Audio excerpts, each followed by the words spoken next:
Okay, welcome to the second part of the auto suggest field tutorial.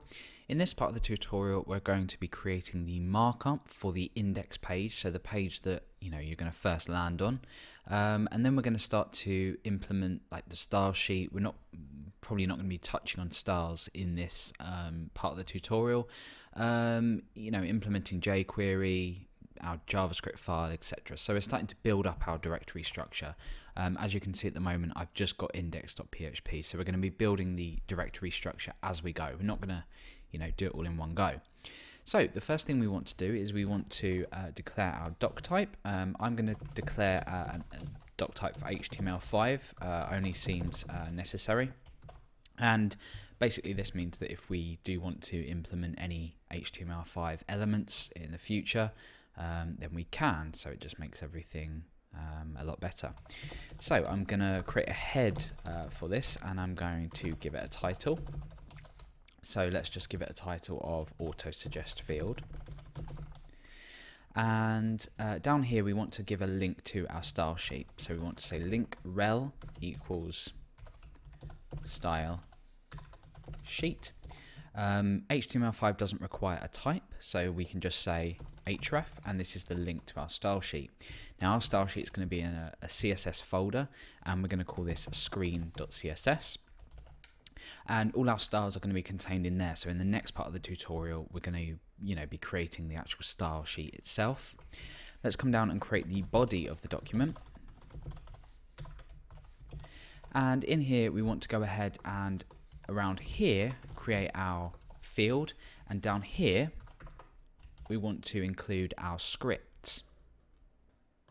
So if we go over to our browser and we load up jQuery.com and we click download here, making sure we've got the production version selected, we can go ahead and just copy and paste this URL in. Probably better to save a local copy of this, but just to save time when I'm creating things like this, I prefer to just take the URL straight from the jQuery website. So let's go ahead and create our script tags. Again, HTML5 doesn't require you to give a type on this, so we can just say script source equals. I'm going to go ahead and just paste that straight in. Okay, and don't forget your ending script tag.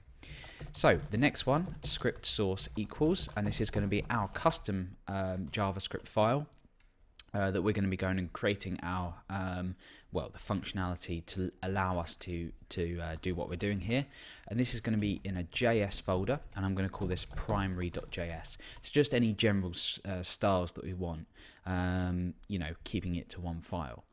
Okay, so now that we've done that, we need to start going ahead and building up the actual, elements. So let's go ahead and close off jQuery. You can see at the moment we've got nothing on our page. We want to start going ahead and building up, first of all, the text, the input field that we're going to be able to type in, the search button, which is irrelevant, and then the drop down for the results. So in here we want an input, and the type is going to be text. And the class, we're going to give this a class so we can identify it, is going to be auto suggest. Okay. So after this, we're going to create our submit button. Now notice I'm not ending script tags like that. That's another HTML5 thing. You're not required to end a self-contained element, so we don't need to use a / there. I'm going to go ahead and give this a value, and I'm going to call that search. Now, like I said before, our search button doesn't do anything. It's just there for show at the moment, in case you did want to incorporate some kind of search. So now we've got our search field, essentially, and our search button. Now what we want to do is go ahead and down here create a div with a class of drop down that's going to allow us to display our results. So we're not going to be styling this just yet, but we are going to be creating the markup. So we create a div area, and I'm going to call this drop down. And then inside of here, we want an unordered list. Now the unordered list is essentially, we're going to style this out so it displays us a list of results. It's semantic, it makes semantic sense to do it like this. So UL, and then we're going to say class equals result. And then in here, what we're going to do is we're not actually going to create any we're not actually going to create any LIs because that's going to be passed through for PHP.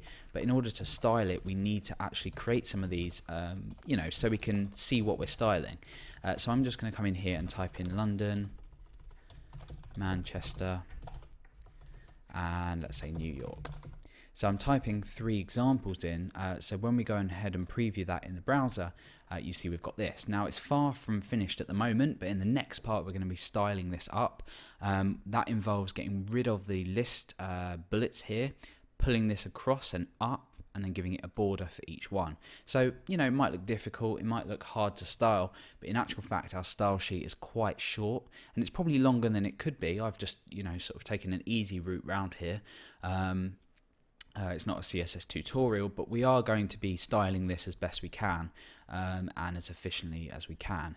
So in the next part, we are going to look at styling it. We've completed our markup. Everything is there that we need. We've created our our reference to our JavaScript in our style sheet file. And yeah, in the next part, we're going to start styling this up.